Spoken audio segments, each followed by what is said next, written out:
Introduction. Every creation, from the most distant galaxy to the most imposing oak tree, began as a silent thought, an intention, a seed planted in the vast field of potentiality.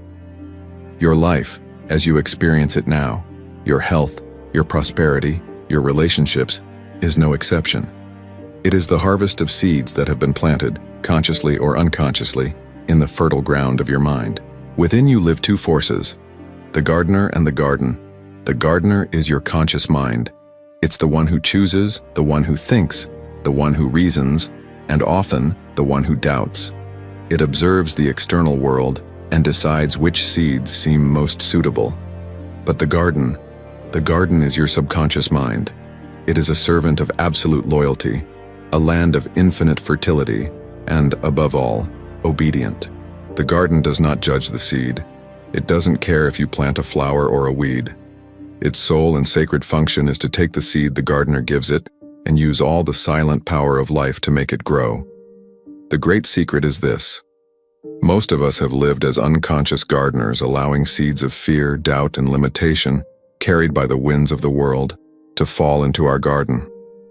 And then, we look at our lives, at the harvest, and wonder why it is full of weeds. This is a journey to awaken the gardener within you, so that you become aware of the immense power that resides in your ability to choose which thoughts you are going to nurture. You will learn that your subconscious mind is not a strange force you must conquer, but your most faithful ally. You will discover that you don't have to fight reality. You just have to offer it a better blueprint. The soil of your mind is ready. The harvest of your future depends on the seed you choose to plant now. Chapter 1. The Civil War of the Mind. The origin of self-sabotage. You have felt this paradox, this strange and frustrating contradiction that lives at the heart of the human experience. With all the strength and clarity of your conscious mind, you set a goal. Starting tomorrow, I'm going to eat healthy. This month, I'm going to save 20% of my salary. The decision is clear. The intention is pure. The captain has given the order. And yet when the moment of truth arrives, an invisible force, an inner saboteur, seems to take control of the helm. The hand that in the morning rejected sugar, at night finds itself, almost without realizing it, at the bottom of a box of cookies. The money you swore to save vanishes in an impulsive purchase. The great project remains in the drawer, a victim of a sudden and insurmountable laziness. You find yourself betraying yourself again and again, and the conclusion you reach is often painful and self-critical. I have no willpower. I lack discipline. There is something broken in me. But what if I told you that your willpower is in perfect condition? What if I told you that your discipline is not the problem? What if the problem was not a weakness on your part, but the fact that you are in the midst of a civil war and you didn't even know it? Welcome to the Civil War of the Mind. It is the conflict that defines the human struggle, the battle between what we say we want and what our deep programming believes we deserve. To understand why self-sabotage occurs, we must recognize that our mind is not a unified kingdom. It is a territory governed by two armies, two forces with radically different natures, weapons, and strategies. The first army is your conscious mind. It is the elite force, the Special Operations Command. Its general is willpower. Its weapons are logic, reason, and planning. It is a small but brilliant army. It operates in the light of day. It is capable of feats of concentration and effort in short bursts. But its great weakness is that it gets tired. Its energy is finite. It is depleted with every decision, with every act of resistance. The second army is your subconscious mind. If the conscious mind is an elite command, the subconscious is a vast, ancient, and countless army. Its field marshal is habit and belief. Its weapons are emotion, imagination, and automatic patterns. This army never sleeps. It operates from the shadows. It doesn't understand logic. It only understands programming. Its only directive is to execute the battle plan that was ingrained in it years ago with absolute loyalty and relentless efficiency. And here lies the source of the Civil War. Self-sabotage occurs when the small conscious general willpower decides to launch a frontal assault on the deeply programmed orders of the immense automatic habit army. When you consciously decide, I'm going to be rich, but your subconscious army's fundamental programming is, money is bad and scarce. The battle is inevitable. Your small willpower command can fight bravely for a while, but eventually it will get tired. And when it gets tired, the vast army of habit, which never fatigues, will simply resume its march, leading you back to the familiar territory of scarcity. It's not that your mind is disobedient. In fact, it is perfectly obedient. The problem is that it is obeying an older, deeper command than the one you, the conscious general, are issuing now. You are not fighting an enemy. You are fighting an older version of yourself. The war is not won with more effort. The war is not won by fighting harder. It is won by understanding the rules of engagement and changing the strategy. The first rule is that in a direct conflict, emotion always beats logic. Willpower is a cold force. The subconscious habit is driven by the hot, powerful energy of emotion, the fear of scarcity, the comfort of procrastination. In this battle, the subconscious will always have the energetic advantage. The second rule is that habit is 1,000 times stronger than an isolated decision. A decision is a single event. A habit is a trench, a neural pathway dug into your brain by thousands of repetitions. A soldier, your new decision, trying to assault a fortified trench, your old habit, has very little chance of success. So, how do you win this war? You win by doing something radical, by stopping the fight. Victory does not come through confrontation, but through renegotiation. It's about declaring an armistice, walking into the enemy camp, understanding its general, and giving it a new, better battle plan. Practice the inner armistice. These exercises are not about defeating your subconscious. They are about starting to understand it and collaborate with it. Exercise 1. The battlefield map. The first step in any strategy is to know the terrain. Take your journal. Choose an area of your life where you feel your biggest civil war is being fought right now. It could be your health, your finances, your productivity. Draw a line down the center of the page. In the left column, write the conscious general's orders. Note the intentions and goals you are consciously setting in that area. I want to exercise 4 times a week. I want to stop procrastinating on this project. In the right column, write the subconscious army's real actions. Write down, without judgment, what actually happens. I end up going to the gym once. I spend 2 hours on social media instead of working on the project. Now the most important step. Below each real action on the right, try to identify the belief or feeling that drives it. What subconscious belief is giving the order to stay on the couch? Maybe the belief that exercise is a punishment or I'm too tired. What feeling drives procrastination? Maybe the fear of failure or the fear of not making it perfect. This map will show you with brutal clarity that the problem is not your lack of willpower, but the conflict between 2 opposing orders. Ejercicio 2. The interview with the enemy general. Your self-sabotaging behavior is not a malicious enemy. It is, often, an outdated protector. It's an old general who is still using a map from a past war to try to protect you in the present. We are going to dialogue with it. Choose one of your self-sabotaging behaviors from the list above. Now, in your journal, write an interview with it. Personify it. Give it a name if you like. Ask it kind and curious questions. Ask it, "Dear procrastination, I understand you are here. What are you trying to protect me from? What's the worst-case scenario you imagine if I start working on this project right now? What do you think would happen if the project wasn't perfect?" Write down the answers that emerge.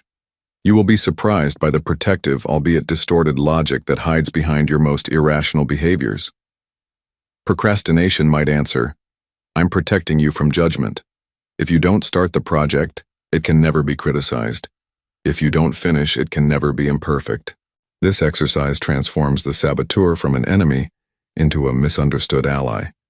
It is the first step toward being able to give it a new job, one that is aligned with your current goals. Self-sabotage is not a sign of weakness. It is a sign of an internal conflict, a misalignment between a conscious desire and a subconscious programming. The war is not won by fighting harder against yourself. It is won by declaring an armistice, understanding the reasons of both sides, and finally unifying your 2 armies under a new, single banner. Chapter 2. The Origin of False Decrees.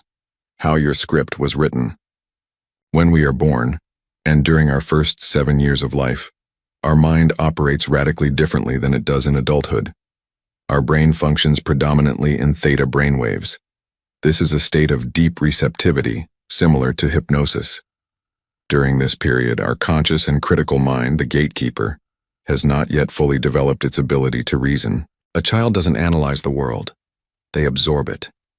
Every word they hear, every emotion they feel, every behavior they observe is recorded directly onto the hard drive of their subconscious mind, not as an opinion, but as a fundamental truth about how reality works. You are a psychic sponge in a state of super learning, and your first programmers are the people you trust most, your family. Primary programming: the family. Your parents or caregivers, with the best of intentions, became the first architects of your subconscious plan. They transmitted their own instruction manual for life to you through two main channels. The first was verbal programming. The phrases you heard repeatedly became decrees, orders that your obedient mind accepted without question. Consider these seeds. If you constantly heard phrases like, "Be careful, you'll fall," or "The world is a dangerous place," your subconscious installed the program that life is a threat and that safety lies in inaction. If you heard, "Money doesn't grow on trees," a program of scarcity was installed. If your sadness was met with "Good boys don't cry," you were programmed to repress certain emotions.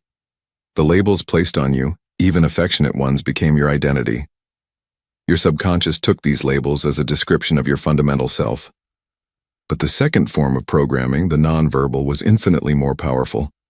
Modeling. It's not about what your parents told you to do. It's about what you saw them do. A child learns more from the emotional atmosphere of their home than from any sermon. Did you observe your parents face problems with calm or with anxiety? That became your default programming for adversity. Did you see a relationship based on respect or on conflict? That became your template for love. What was the energy of your home around money? Was it one of gratitude or constant worry? That became the frequency of your prosperity magnet. You absorbed not just their words, but their state of being. You learned their relationship with reality. It's crucial to understand that this programming, even if it was limiting, was almost never malicious. Your parents taught you the rules they themselves had learned, the survival strategies that had worked for them. They gave you the map they had, sincerely believing it was the best one to protect you. Secondary programming: the system. Once we leave home, the programming continues. The system takes over to reinforce and add new layers to the script. The educational system teaches us to value the correct answer over the creative question, to fear mistakes, symbolized by the teacher's red pen, and to seek validation from external sources rather than from our own internal satisfaction. Then, the cultural matrix, media, advertising, social networks, finishes the job. It bombards us with thousands of daily suggestions about how we should be, what we should have, and how we should feel to be accepted and happy. It programs us to feel perpetually dissatisfied so that we continue consuming. From the fusion of all these voices, those of our parents, teachers, and culture, is born the most influential character in our inner life, the main screenwriter of our dialogue, the inner critic. The inner critic is the internalization of all those authority voices from our past. Its original function was, in fact, protective. It was an adaptation mechanism. The voice that told you "Don't do that" or "Mom will get angry" was trying to help you avoid pain and rejection, ensuring your survival within the tribe. The tragedy is that this guardian never gets the memo that you've grown up. It continues to operate with its outdated childhood software.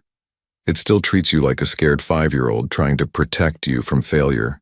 But in doing so, it sabotages your growth, limits your risks, and keeps you trapped in a cage of safety. The voice that once protected you has become your jailer. When you hear that inner dialogue that tells you you're not good enough, you're not hearing the truth. You're hearing an echo of a parent, a teacher, a past wound, and liberation begins with the act of realizing that you don't have to believe in echoes. Practice the archaeology of your script. These exercises are designed to help you identify the origin of your programming. This is not about blame. It's about understanding. Understanding is the first step to liberation. Exercise 1. The Echo of Voices. This is a tracking exercise. Take your journal. List the 3 to 5 most recurring negative beliefs you have about yourself or about life. I'm not worthy of love. Success is for others. I can't trust people. Now for each of those beliefs, close your eyes. Repeat the phrase to yourself slowly, and ask yourself this question. Whose voice is this originally? Is it my father's voice? My mother's? A teacher's? A childhood friend's? Don't look for a logical answer. Pay attention to the first image, the first memory, or the first sensation that arises. Often, you will be able to identify the source of the program. Next to each belief, write the name or source you have identified. This simple act creates a separation. You realize that belief isn't yours. It's a program that was installed in you. Exercise 2. The Unwritten Rules of Your Tribe. Every family is a tribe with a set of invisible rules for survival and acceptance. Your subconscious continues to obey these rules. Think about your family of origin. What were the unwritten rules about these areas? Emotions. What emotions were allowed in your house? Joy, perhaps? And which were forbidden or uncomfortable? Anger, sadness, fear? Success. How was success defined? Was it having a lot of money, having a secure job, being famous, being a good person? Was success celebrated or viewed with suspicion? Conflict. How were disagreements handled? Were problems talked about openly or swept under the rug? Write down at least 3 of these unwritten rules from your clan. You will realize that many of your current struggles come from a conflict between these old rules and your adult desires. Exercise 3. The Ceremony of Return. This is a powerful symbolic ritual of liberation. Choose the most painful limiting belief you have identified. Write a letter that you will never send. Address it to the source of that belief, your parents, society, your younger self. Step A. Expression. Express everything you need to.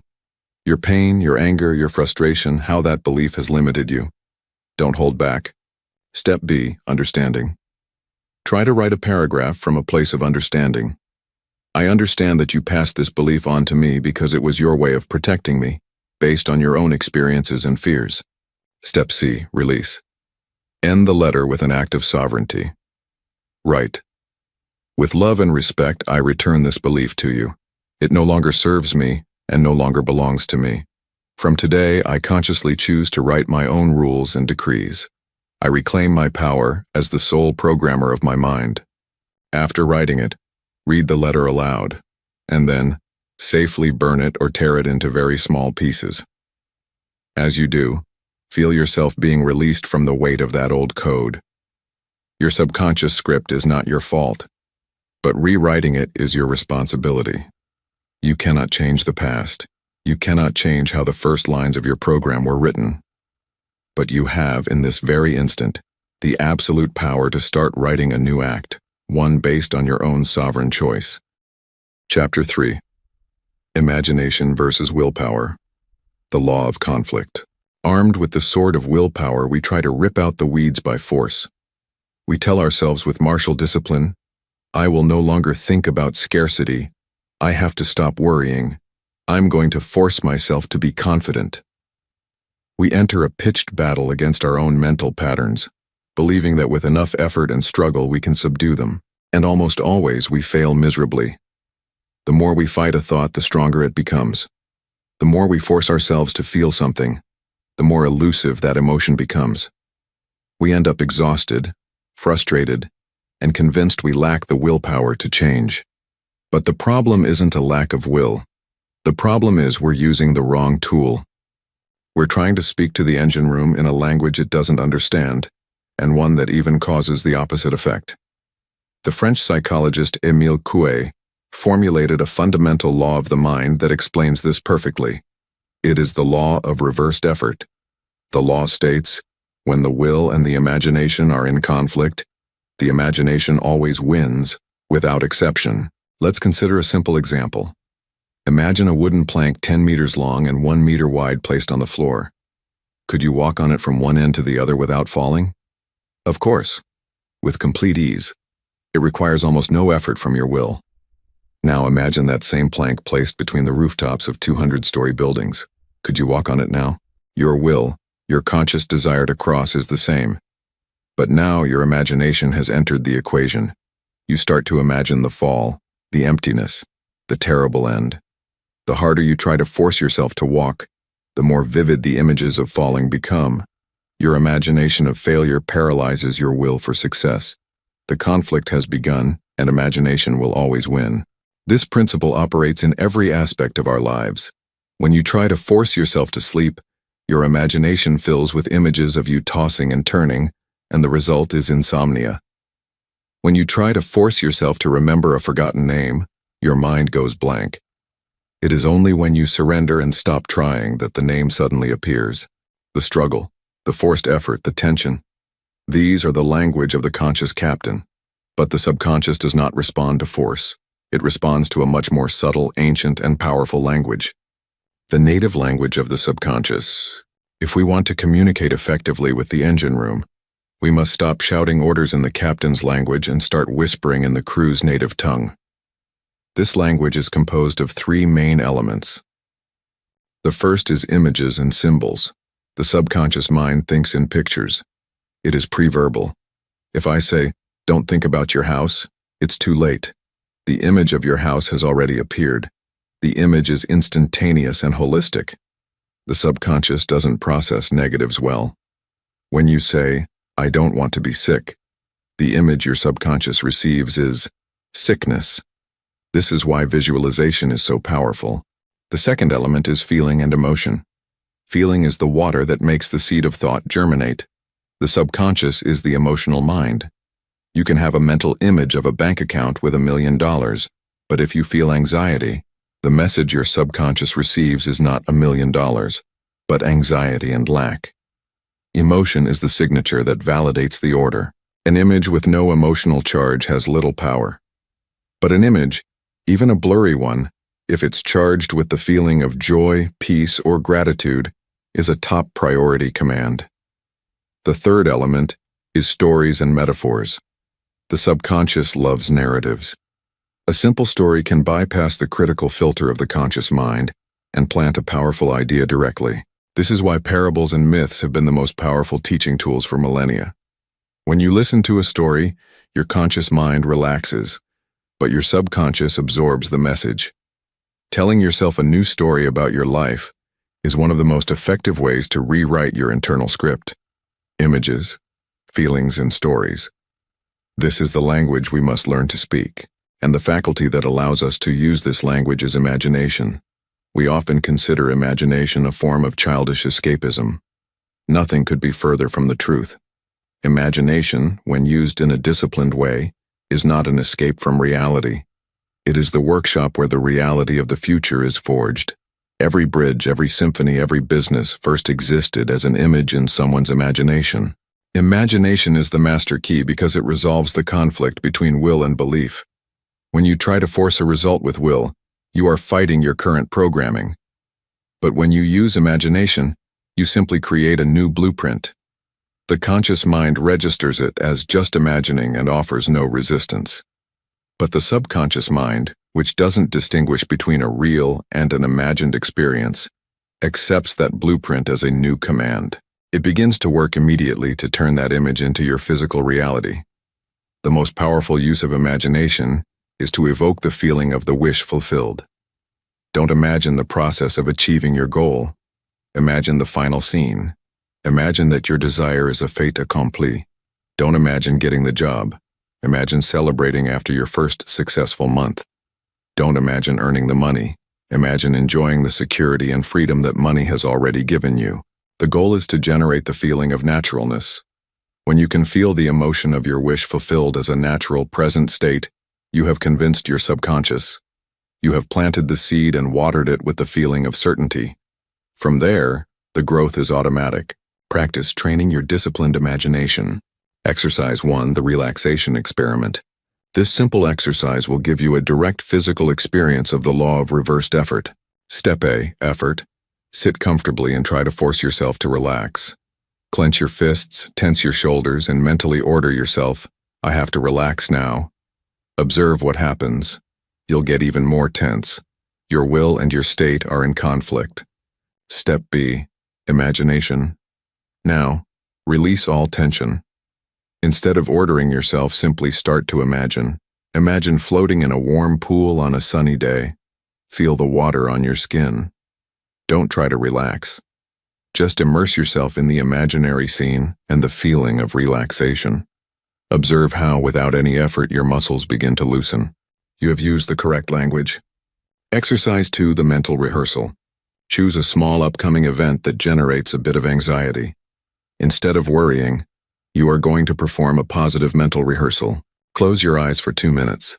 Imagine the scene not as it might happen, but as you would like it to happen. Don't focus on the exact words. Focus on the feeling. Imagine yourself feeling completely calm and confident. Visualize the other person as receptive. Feel the satisfaction at the end of the meeting. Repeat this mental movie several times in the days before the event. You are not trying to control the future. You are programming your inner state so you enter the situation from a place of confidence, which increases the chances of a positive outcome. Stop struggling. Start imagining. Your imagination is the master key that opens the door without effort. It is your direct communication channel with the creative power of your subconscious mind, the giant that patiently awaits your blueprints to begin building. Chapter 4, The Art of Scientific Prayer, Autosuggestion. The most direct and powerful tool for this task is what Joseph Murphy called scientific prayer. And we must be very clear with this term. It is not a prayer in the traditional religious sense. It is not a plea to an external deity. It is scientific in the sense that it follows a law, a precise method.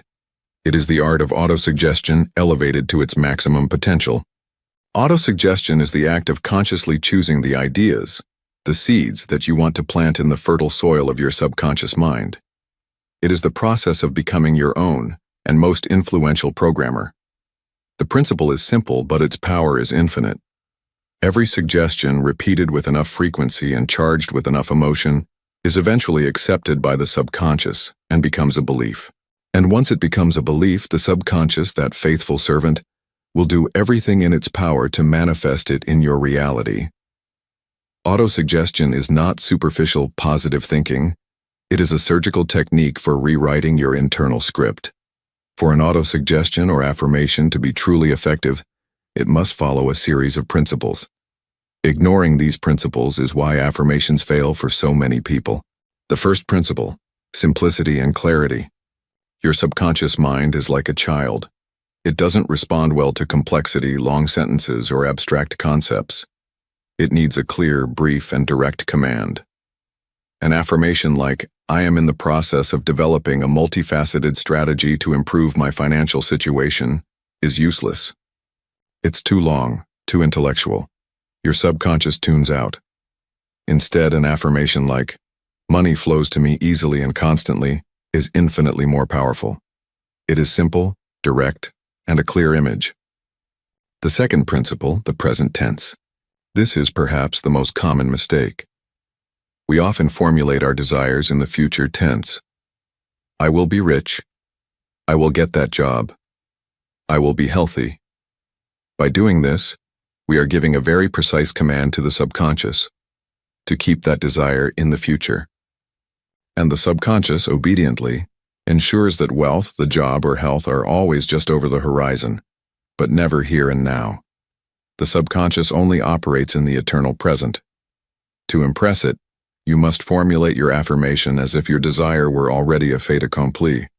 Not "I will be," but "I am." Not "I will have," but "I have." By affirming your desire in the present tense, you create the sensation that it is already a reality on the mental plane, which is the only plane your subconscious understands. The third principle, the emotional charge. As we have seen, a thought without emotion is a seed without water. You can repeat a phrase 1,000 times, but if you do it mechanically, it will have very little effect. The key for an affirmation to penetrate the subconscious is to feel the emotion of the affirmation as if it were already true. Before you start repeating your affirmation, take a moment to evoke the feeling. If your affirmation is, "I am a success," close your eyes for an instant and ask yourself, how would I feel if this were absolutely true right now? Perhaps you would feel calm, confidence, gratitude, joy. Connect with that emotion. Let it flood your body. And then from that emotional state, start repeating your affirmation. Now, the words are not just words, they are vehicles loaded with the energy that your subconscious needs to start building. The fourth principle, persistence. Planting a seed once and expecting a harvest is absurd. Subconscious reprogramming is not a one-time act. It is a process. It requires constant and persistent repetition to overcome decades of old programming. Imagine your old limiting beliefs as deep grooves in a dirt road. A single pass by a new car will not create a new route. You need to drive on the new path again and again, day after day, until the new groove is deeper and easier to follow than the old one. Repetition creates the habit, and the habit becomes the belief. With these four principles in mind, simplicity, present tense, emotional charge, and persistence, we can build incredibly powerful affirmations for any area of our lives. Practice. Building your master affirmations. This exercise will guide you to create your own personalized auto-suggestions.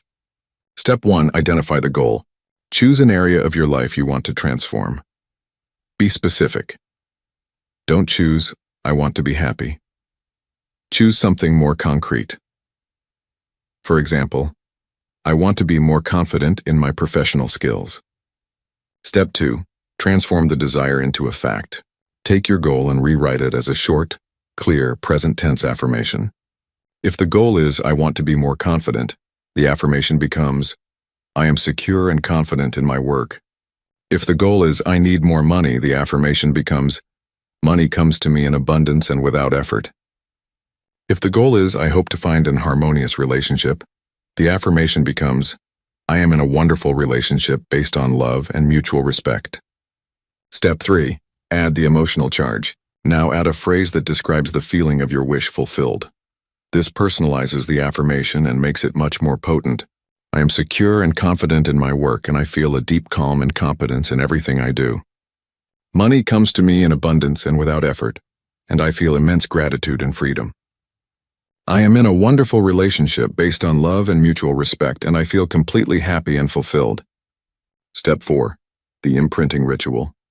Now that you have your master affirmation, you need a ritual to plant it consistently. The best way to do this is through what Joseph Murphy called the lullaby technique. Choose a moment. The best time is at night, just before you fall asleep, in that drowsy state where the conscious mind is about to turn off. Prepare.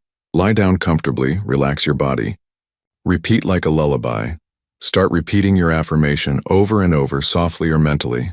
Do it passively, gently. The key is to reach a state of passive acceptance where you are no longer trying to believe. You are simply absorbing the idea. Fall asleep with the feeling. The goal is for the last conscious idea you have before sleeping to be your affirmation, and above all, the feeling that accompanies it.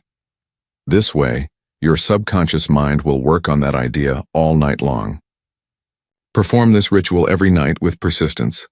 Remember that you are reversing years of programming. Be patient and trust the process. Overcoming common obstacles. While you practice, you may encounter resistance from your conscious mind. This is silly, it will tell you. You're lying to yourself. This is normal. It's the old captain trying to maintain control. When this happens, don't fight that voice. Simply acknowledge it kindly and return to your practice. With each repetition of your affirmation, you are weakening the authority of the old captain and strengthening your direct connection to the engine room. Another obstacle is impatience. We want immediate results. But growth in nature has its own rhythm. You don't unearth the seed each day to see if it's growing. You plant it, you water it, and you trust that the law of growth will do its job. In the same way, once you have planted your affirmation in the subconscious, let go of the need to see immediate results. Continue with your practice with a quiet faith, knowing that you have set an infallible law in motion. Autosuggestion is the act of consciously choosing the seeds you want to see flourish in your life. It is reclaiming your power as the gardener of your own reality. It is the deliberate dialogue with the giant you carry within. Chapter 5. Healing the Book of Your Life. The Power to Rewrite the Past. The problem is that many pages of this book were written when you were too young to understand them. They were written with the ink of hurt, fear, resentment, or failure, and each of these pages became a decree, a subconscious command that your mind continues to execute today, often against your conscious wishes. A page of past betrayal becomes the silent order. Don't trust anyone. A page of humiliating failure becomes the decree. Don't take risks. You're not good enough. A page of painful loss becomes the law. Don't love too much, because pain is inevitable. Trying to build a future of trust, success, and love, while these old orders are still active in your system, is like trying to build a skyscraper on a foundation filled with dynamite. Sooner or later, the old programming will explode and sabotage your new structure. Most of us believe the past is unchangeable, a story written in stone that we are doomed to drag along. But the most liberating truth that psychology and spiritual wisdom offer us is this: you cannot change the facts of the past, but you have the absolute power to change their meaning.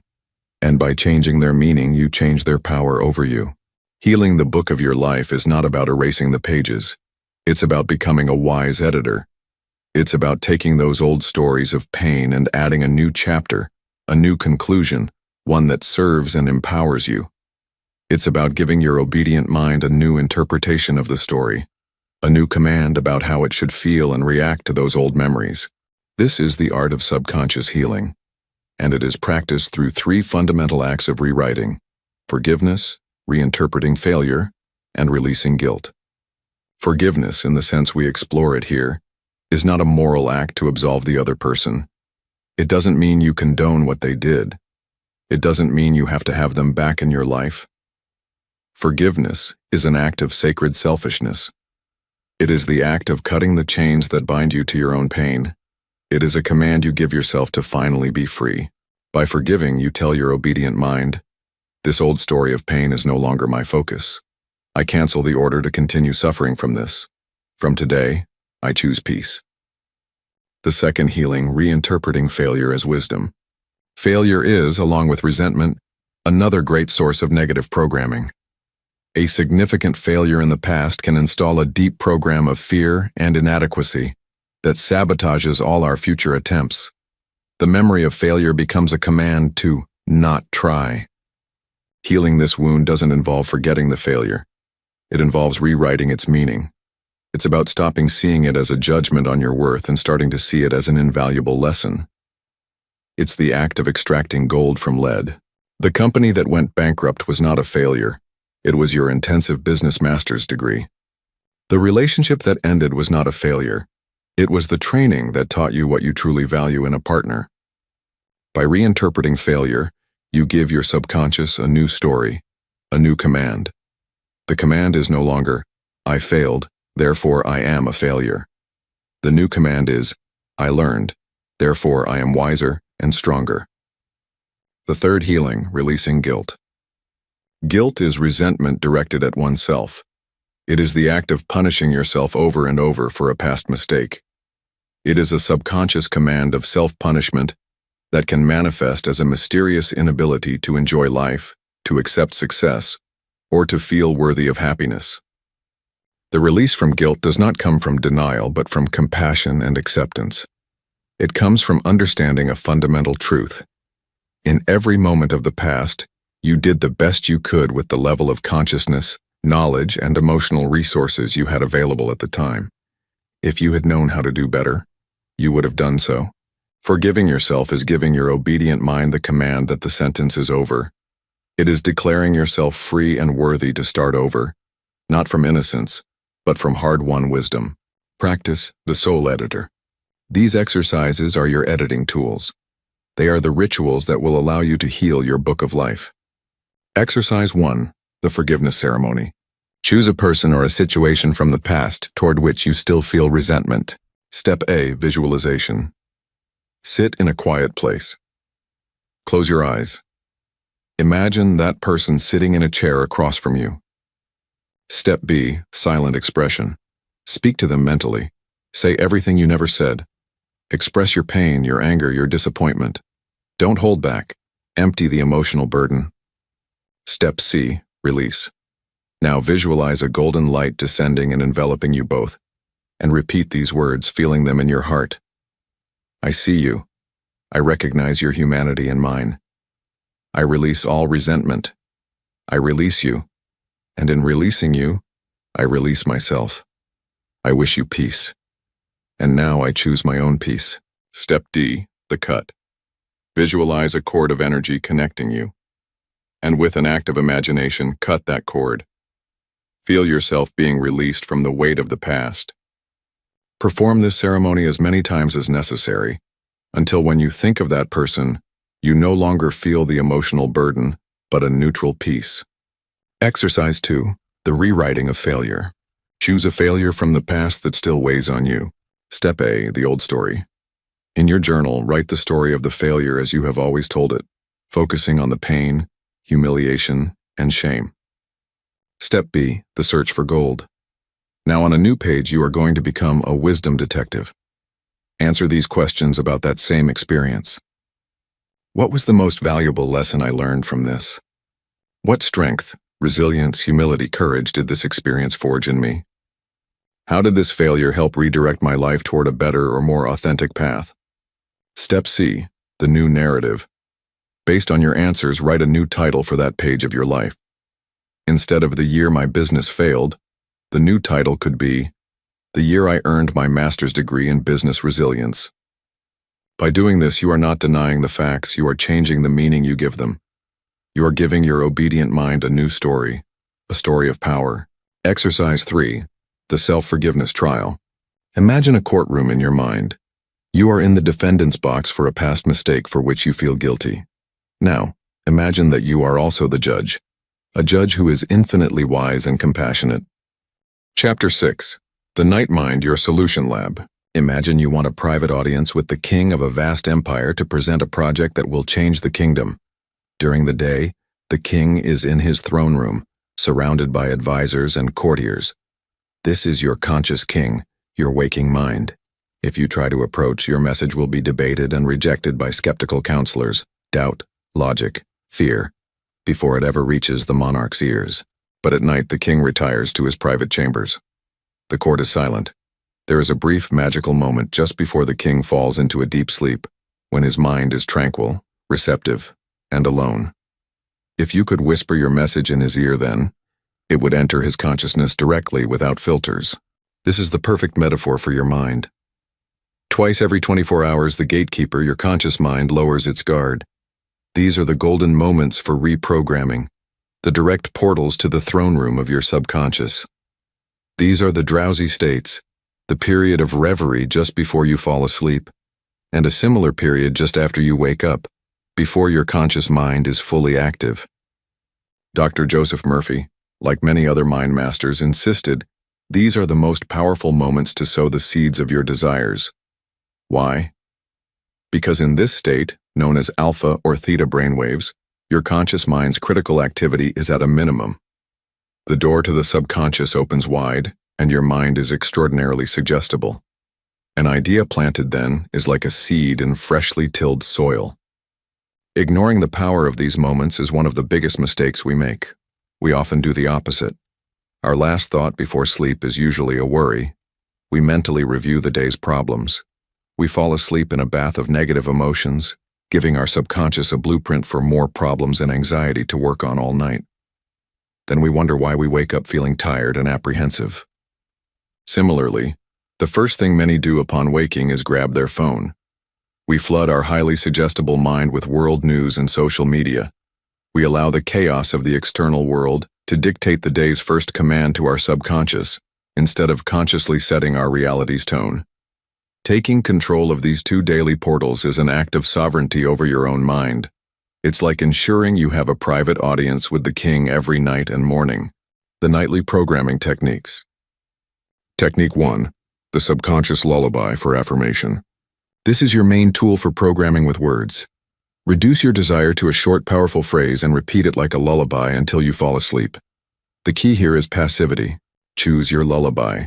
Condense your fulfilled wish into a brief phrase.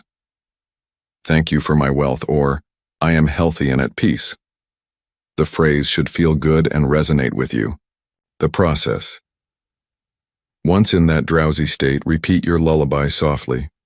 Do it gently, with feeling, not effort. Your goal is for this to be your last conscious thought before sleep. You're delivering your command, then you can rest, knowing your crew will work all night to make it reality. Technique 2, the nightly cinema for visualization. If your mind responds better to images, this is your technique. It's the act of projecting your mental movie at the moment of maximum receptivity. Load your film. Be clear on your happy ending scene, a brief 10-second film of your desire already fulfilled. The process. In the drowsy state, project your film. Don't just watch it, feel it. Immerse yourself in it with all your senses. Feel the central emotion of your fulfilled desire: gratitude, relief, joy. Repeat the scene until it feels real and familiar. The goal is to fall asleep inside the scene, feeling that emotion as your present reality. Technique 3, the nightly counsel for problem solving. Sometimes we need an answer to a complex problem. The subconscious is a source of immense creative intelligence. The process. In your drowsy state, present your problem simply as if to a wise counselor. Infinite intelligence of my subconscious, you know the perfect solution. I hand this problem over to you now. I trust you to reveal the answer. The act of faith. After making the request, let it go. Release the need to solve it consciously. Go to sleep with quiet confidence that a higher intelligence is working on it. The answer will often come unexpectedly, as a clear idea upon waking in a dream or through a synchronicity. Practice your conscious sleep ritual. Exercise 1, the sleep sanctuary. Your bedroom isn't a second office. Create an environment that signals to your brain it's time to relax. The hour before rule. Disconnect from screens an hour before bed. Blue light suppresses melatonin. Instead, read, listen to music, or talk to a loved one. Total darkness. Ensure your room is as dark as possible. Darkness is the most powerful signal for your brain to initiate sleep. Exercise 2. Choose your nightly technique. Don't try all three at once. Choose one that aligns with your current main goal. For a new general belief, wealth confidence, use the subconscious lullaby. For a specific visual desire, a new house, use the nightly cinema. For a problem needing clarity, use the nightly counsel. Commit to that one technique every night for at least a month. Exercise 3. The Dawn Journal. Place a notebook by your bed. The golden rule. Upon waking, before you move or touch your phone, stay still.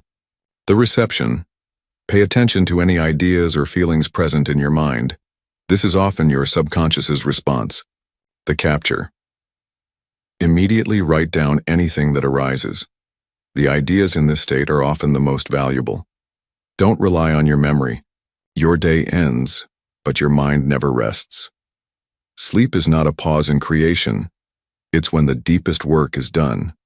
By taking conscious control of the portals of sleep and waking, you stop being a part-time programmer. You become a 24-hour architect of reality, sculpting your destiny even while you sleep. Chapter 7, Building the Habit of Happiness, the Order of Joy. We have been programmed with a false universal decree that happiness is a destination, a prize granted to us if and when we meet certain external conditions. I'll be happy when I get the promotion. I'll be happy when I find the perfect partner. This belief turns happiness into a carrot on a stick, always in front of us, always just out of reach. It condemns us to a life of perpetual searching, to being victims of circumstances, waiting for the external world to organize itself perfectly to finally give us permission to feel good. The truth, from the perspective of the obedient mind, is radically opposite. Happiness is not a destination. It is a habit. It is not a reward. It is a command. Joseph Murphy taught that happiness is our natural condition, and unhappiness is simply the result of having installed a faulty mental program. For many of us, our mind's default program is worry and complaint. Our subconscious has become an expert at unhappiness because it's what we've practiced most. As a faithful servant, it presents us with a reality that perfectly matches that inner state. The path to a happy life is not about changing the external world. It's about uninstalling the habit of unhappiness and deliberately installing the habit of joy. This isn't about forcing a smile when you feel bad. It's about conscious training to teach your subconscious mind to choose happiness as its new default state. Neuroscience supports this idea. Each time you choose a thought of gratitude over a complaint, you are literally rewiring your brain. You are weakening old stress pathways and strengthening new pathways of serotonin and dopamine. You are building, thought by thought, the neurological hardware of happiness. The obedient mind awaits your orders. If your habitual order is life is difficult and stressful, it will execute it perfectly. But if you start giving it the new order of I choose happiness and peace with conviction, it will execute that with the same fidelity. The commands of happiness. Building the habit of happiness is an active process. It requires using specific commands or techniques to interrupt old patterns and establish new ones. Command 1, the morning decree. The first hour of the day is the most important.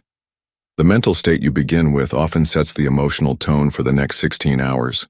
An unconscious gardener wakes up and allows the first seeds of the day to be worries or negative news. The conscious gardener, however, uses that moment of receptivity to deliberately plant the seed of happiness. The technique is simple but profound. Upon waking, before your conscious mind is fully active, give a command. Place a hand on your heart and say, aloud or mentally, with serene conviction, I choose happiness today. I give my subconscious mind the order to interpret all events today in a way that brings me peace and joy. My mind is a magnet for the good, the beautiful, and the harmonious. And so it is. This is not just a pretty phrase, it is a decree. It's the captain giving the day's first navigation order. Command 2, the conscious mental diet. It's impossible to cultivate the habit of happiness if you constantly feed your mind mental junk food. Happiness needs a clean environment to flourish. A conscious mental diet is the act of becoming a strict guardian of the information and energy you allow into your awareness. This involves a fast from negativity. It's not about ignoring the world's problems, but about stopping passive, recreational consumption of them. Drastically limit your exposure to news, especially sensationalist news. Stop participating in complaining. Complaining is a powerful affirmation of powerlessness. When you feel the urge to complain, pause and consciously choose either silence or reframing the situation to find a lesson. Be selective with your social circle. Spend less time with chronically negative people. Their vibrational state is contagious.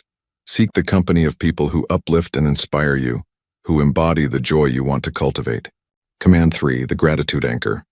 As we've explored, gratitude is the quickest shortcut to the feeling of happiness.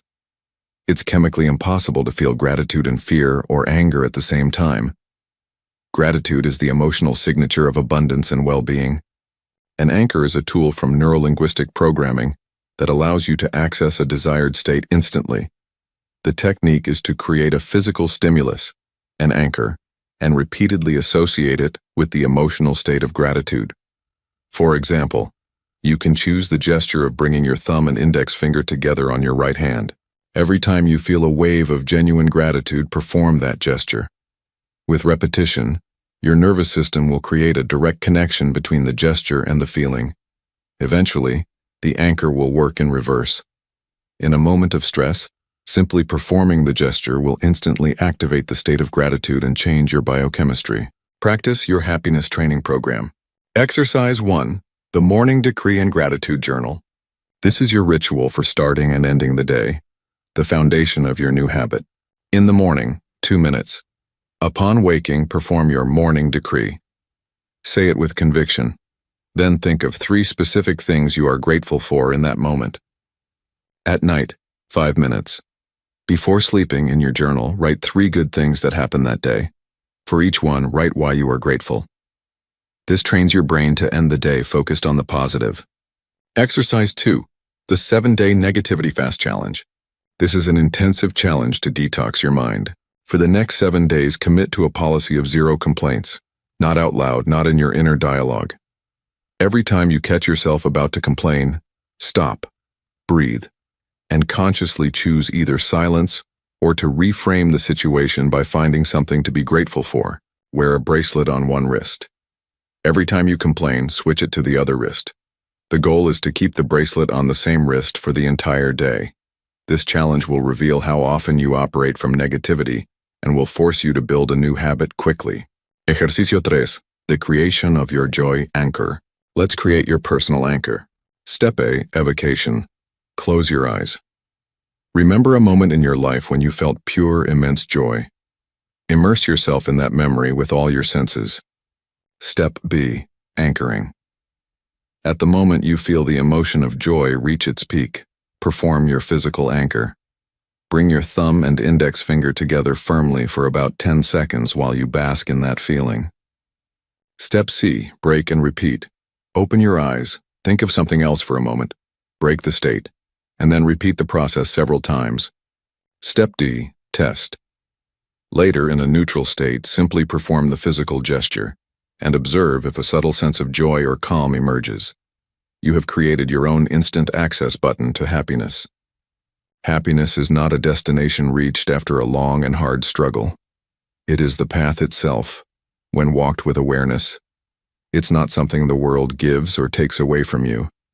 It's a command that you, as the sovereign captain of your mind, choose to give to your faithful and obedient servant. You are the only one who has the power to choose the soundtrack of your own existence. By cultivating happiness as your base state, you not only transform your present experience, you also open a direct channel to a higher intelligence that operates from that same frequency of joy and expansion. In the next chapter, we will explore how to connect with this infinite wisdom to receive guidance, inspiration, and creative solutions. Chapter 8. The connection to infinite wisdom, your mind as an oracle. Infinite wisdom is the underlying intelligence of the universe. It's the universal mind, the field of consciousness from which all things emerge. This intelligence is not separate from you. In fact, your subconscious mind is an individualized expression of it. Let's use an analogy. Your conscious mind is a computer, powerful but limited. Your subconscious mind, however, is like its network card. Its function is not just to process local data, but to connect to the infinite network of the internet, which is infinite wisdom. Most of us live with our connection turned off. We operate only with the limited data of our personal experience. We struggle to find solutions using only the logic of our conscious processor, unaware that we have access to an infinite database containing the answer to any question. Activating this connection is like going from a simple personal computer to a terminal with access to the supercomputer of the cosmos. It's using your subconscious to receive new, creative, and unexpected information. It is turning your mind into an oracle. This communication doesn't arrive as a logical treatise. It comes through the native language of the subconscious. It manifests as intuition, that silent certainty. It manifests as inspiration, that creative solution that arrives out of nowhere. And it manifests in your dreams, which often contain symbolic answers to questions your conscious mind couldn't solve. Your subconscious is the translator. It takes abstract infinite wisdom and translates it into a language your conscious mind can grasp. But to receive an answer, you must first learn the art of asking the question, the art of asking the oracle. You cannot access this wisdom from a state of anxiety. You must approach your subconscious mind not as a demanding boss, but as a trusting partner. The process has 3 steps. Step 1, clear definition. The subconscious is a brilliant problem solver, but a poor mind reader. Your conscious mind must do its job first. Define the problem or question with the greatest clarity possible. This process of focusing your conscious mind loads the subconscious with all the relevant information. Step 2, the command of faith. Once your question is clear, the next step is to formally hand it over to your deep mind from a state of faith and confidence. A weak request like, "Please help me," is an order of powerlessness. A command of faith is a declaration of trust. Just before sleep, in that receptive state, formulate your request. For example, "Infinite intelligence of my subconscious, I hand over this challenge." Briefly describe the problem. You already know the perfect solution. I command you to find that solution and reveal it to me clearly. Thank you for the answer I know I will receive. Step 3. Absolute surrender. This is the most crucial and difficult step. Once you have made the request, you must completely let go. Worrying or obsessing after you've handed it over is like planting a seed and digging it up every 5 minutes. You interrupt the process.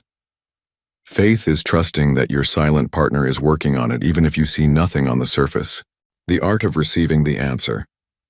The answer rarely arrives like a bolt of lightning. It often comes in subtle ways. Your job is to learn to recognize it. The morning idea. The solution will often appear as a clear, serene thought upon waking.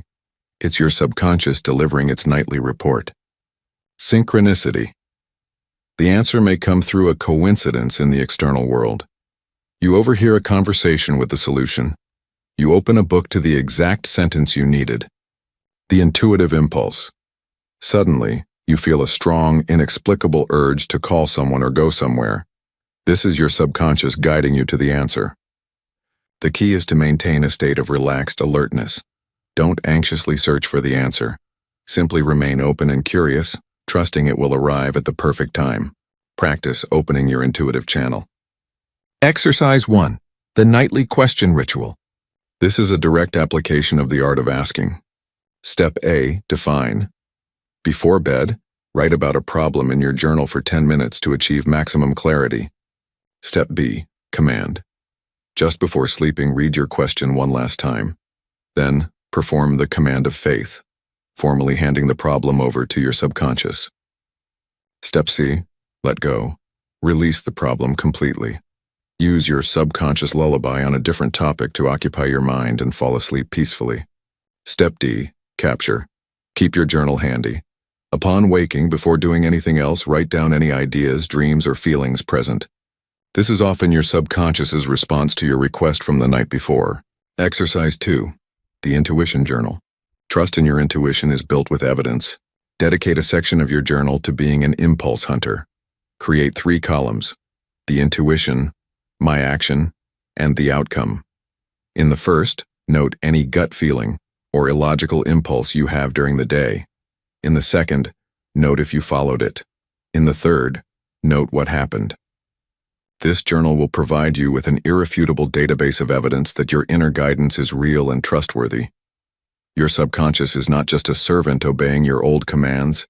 It is your direct connection to the infinite wisdom of the universe. By learning to ask with faith and listen with relaxed attention, you stop operating only with the limited resources of your intellect and ally yourself with an intelligence that already has all the answers you seek. Chapter 9. Conquering Fear. The Guardian in Your Mind. Fear, in its chronic psychological form, anxiety, worry, phobia, is life's great saboteur. It is the force that prevents us from taking risks, loving fully, speaking our truth, and expressing our true potential. To live under the dominion of fear is to live in a cell whose walls shrink a little more each day. To conquer it, we must first understand its true nature. Fear is not a real entity that exists outside of us. It is not a quality of the world. Fear is a mental movie.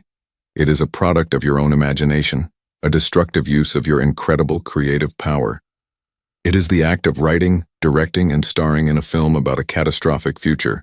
You project this film on the screen of your mind over and over, with such emotional intensity that your body and your subconscious accept it as an imminent reality. Your obedient mind does not judge the script you give it. If you repeatedly hand it a script of failure or rejection, your subconscious accepts it as an order. It says, "Understood. The captain wants to experience failure," and it begins to mobilize all your resources to make it so. It produces the chemistry of stress and anxiety in your body, clouds your judgment, and leads you to act in a way that often creates the very result you feared. You become the prophet of your own destruction. You cannot overcome fear by fighting it. Fighting fear is like trying to put out a shadow by shouting at it. You only make it bigger and more real.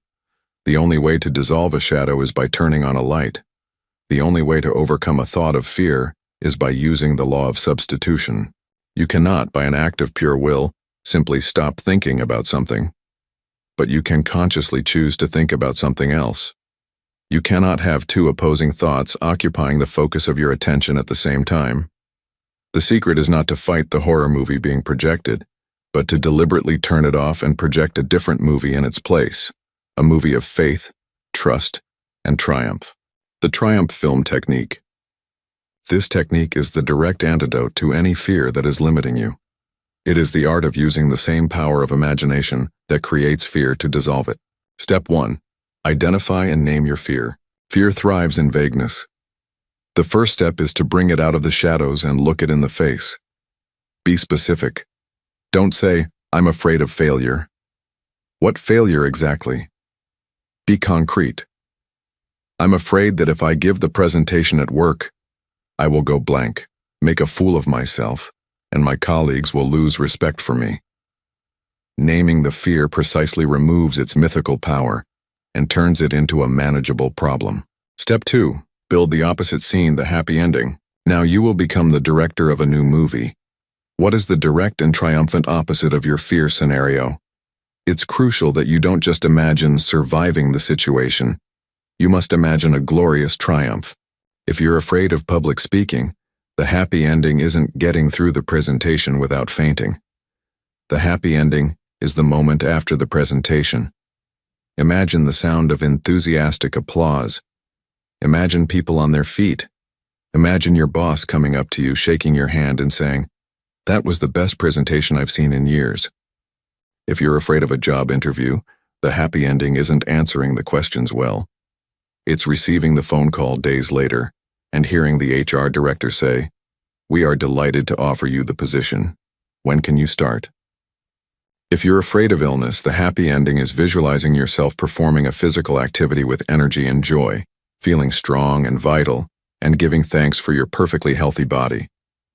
The scene should be short, imply the fulfillment of your desire, and above all, generate an intense emotion of relief, joy, and triumph. Step 3. Project it with persistence and emotion. This is the reprogramming phase. Every time the thought of fear appears in your mind, don't fight it. Thank it for trying to protect you and then use it as a reminder, like an alarm that says, "It's time to project my movie." Close your eyes even for 20 seconds and play your triumph film. Immerse yourself in it. Feel it. Generate the emotion of victory as if it were already real. The most powerful practice is to perform this projection in your drowsy state every night before you sleep. Fall asleep feeling the emotion of success. Over time, the constant repetition and emotional charge of your new movie will overwrite the old fear program in your subconscious. You are giving a new order, and your obedient mind must eventually execute it. Practice, the architect of your emotional world. Exercise 1. The Fear Inventory and Triumph Script. This exercise is for moving from awareness to creation. Step A. The Inventory. Take your journal. List your 1 to 3 most recurrent fears, the ones you feel limit you the most. For each one, name it with as much specificity as possible. Step B. The Script. Now for each of those fears, write the script for its triumph film. Describe the happy ending scene. Detail the sensory elements, what you see, what you hear, what you feel in your body. And most importantly, define the central emotion you want to feel: relief, pride, gratitude, peace. Having this script written down will serve as a guide for your visualizations. Exercise 2. The Exorcism of a Fear. Choose one fear from your list to work on intensively for the next 21 days. The Commitment. Commit that for 21 days. Every time that specific fear thought appears, you will use the law of substitution. You will not allow yourself to follow the thread of fear. You will use it as a trigger to project your triumph film. The Nightly Practice. Every night, without exception, for those 21 days, your last task before sleeping will be to relax and project your triumph film in a loop, feeling the emotion of victory until you fall asleep. This intensive training is designed to create a new neural pathway so strong that the old root of fear begins to atrophy from lack of use. Your external world, your relationships, your fears, and your hopes are a direct reflection of the conversation you have with your subconscious mind. When you stop blaming the mirror and start working on the face reflected in it, the world has no choice but to give you back a new image.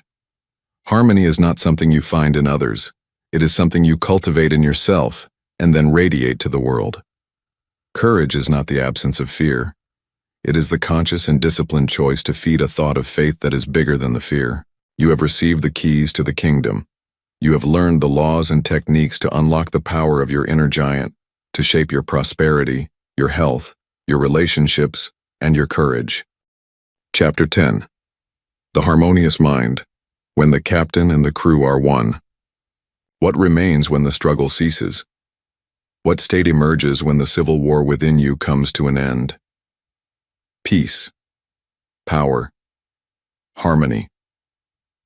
We arrive at the culmination of our journey, the final state of mastery. The state where your conscious mind and your subconscious mind stop being two conflicting forces and become a unified team, a single mind working in perfect synergy. It is the moment when the captain and the crew become one. In this state of a harmonious mind, self-sabotage vanishes. Procrastination dissolves. The constant struggle against yourself, that exhausting battle that consumed most of your vital energy, simply ends. And all that energy that was once wasted on internal conflict is now freed for a single purpose, the conscious creation of your life. Living from a harmonious mind has several unmistakable qualities. The first is effortless action. Things that once required immense willpower, you now do naturally. Your conscious desires and subconscious programming are so aligned, there's no friction. The right path feels like the easiest path. The second is clear and constant intuition. Your connection to infinite wisdom is no longer sporadic. It becomes an open channel. You receive guidance, inspiration, and creative solutions continuously, and you act on them with serene confidence, without the interference of the old inner critic. The third is emotional sovereignty. You are no longer a victim of your moods. You can experience the full spectrum of human emotions, joy, sadness, anger, but you no longer identify with them. You are the conscious space that observes them pass, the sky that remains impassive to the clouds. No emotion has the power to hijack you or throw you off course. And the fourth quality is accelerated manifestation. With no conflicting orders, with no war between what you ask for and what you believe, the signal you emit to the universe has absolute clarity and power. As a result, the time between sowing an idea and its harvest in the external world is drastically shortened. Your creative power is magnified exponentially. In this new paradigm, the relationship between your two minds is redefined. Your conscious mind, the captain, stops being an anxious, controlling micromanager. It has learned to trust its crew. Its main job is no longer to row with effort, but to hold the vision. It becomes the lighthouse keeper, keeping the light of the final destination clear and bright. It formulates the intention, chooses the destination, and trusts. Your subconscious mind, the crew, has received a new and empowering battle plan. It no longer follows the old, obsolete maps of childhood. With a clear leader and an inspiring vision, it works tirelessly, with immense creativity and power, to navigate the ship through the ocean of life, overcoming obstacles and using favorable currents to reach the destination set by the captain. The captain inspires the crew with his vision. The crew empowers the captain with its impeccable execution. It is a feedback loop of trust and power. It is the unified mind. It is the obedient mind, not in the sense of a slave, but in the sense of a perfect partner who obeys a wise and benevolent leader. You in your highest state of consciousness. Practice, the daily ritual of harmony. Achieving this state is the goal. Maintaining it is the art. Mastery is not a destination, it is a daily practice of alignment. Exercise 1, the morning tune-up. Every morning before the outside world presents its agenda, your first task is the captain's meeting with his crew. Dedicate 5 to 10 minutes to this ritual of alignment. Step A, gratitude. Begin by tuning into the frequency of abundance. Feel genuine gratitude for 3 things in your life. This calibrates your emotional state. Step B, the day's order. Choose and declare your main intention for the day. It's not a to-do list. It's the theme of the day. It can be an affirmation like, "Today, I operate from calm and confidence." This is the captain's order. Step C, the visualization. Dedicate a few minutes to projecting your mental movie of the day completed successfully. Don't visualize every detail. Feel the dominant emotion you want to experience at the end of the day: satisfaction, peace, pride. This is the delivery of the blueprint to the engine room. Exercise 2, the conscious check-in. Throughout the day, take brief pauses to go down to the engine room. Set a silent alarm for 3 times a day. When it goes off, pause, close your eyes, breathe, and ask yourself, how are we doing, team? Are we aligned with the morning's order, or have we fallen into an old program of stress or doubt? If you detect a misalignment, don't judge yourself. Simply use that moment to breathe and reconnect with your morning intention. It's a simple act of course correction. Exercise 3, the nightly report. Before sleeping, hold one last meeting with your mind. Step A, acknowledgement. Review your day not with judgment but with gratitude. Be grateful for the successes and also for the challenges, for the lessons they offered. Step B, release. Consciously release any conflict or worry from the day. Imagine you are putting them in a box and handing it to your subconscious, along with the command to find solutions while you sleep. Step C, the final programming. Perform your nightly ritual of the lullaby or mental cinema to sow the seed of your deepest desires, preparing the ground for the next day. The harmonious mind is the greatest treasure a human can cultivate. It is the end of self-sabotage and the beginning of conscious creation. It is the state in which life stops being a struggle and becomes a work of art, a symphony conducted by the master hand of your own unified consciousness. You have received the keys to the kingdom. You have learned the laws and techniques to apply them. You have discovered that the giant within you is not a monster to be feared, but a servant to be guided. For a long time, perhaps, this orchestra has played without a conductor. The violins of fear played an anxious melody, the drums of anger marked a rhythm of conflict, and the flute of joy was barely heard amidst the chaos of dissonance. It was a cacophony. Throughout this journey, you haven't learned to kick the noisy musicians off the stage. You've learned to do something much more powerful. You have learned to step onto the podium, take up the baton, and become the conductor. You have learned that every musician, even the most challenging one, has a place in the symphony. You've learned to give fear a new score of confidence, resentment one of forgiveness, and scarcity one of abundance. The goal of mental mastery isn't the silence of an empty theater. It's the glorious harmony of a well-conducted orchestra. It's the art of taking all the notes of your being, the high and the low, the loud and the soft, and uniting them in the magnificent symphony of the life you choose to live. You are the conductor.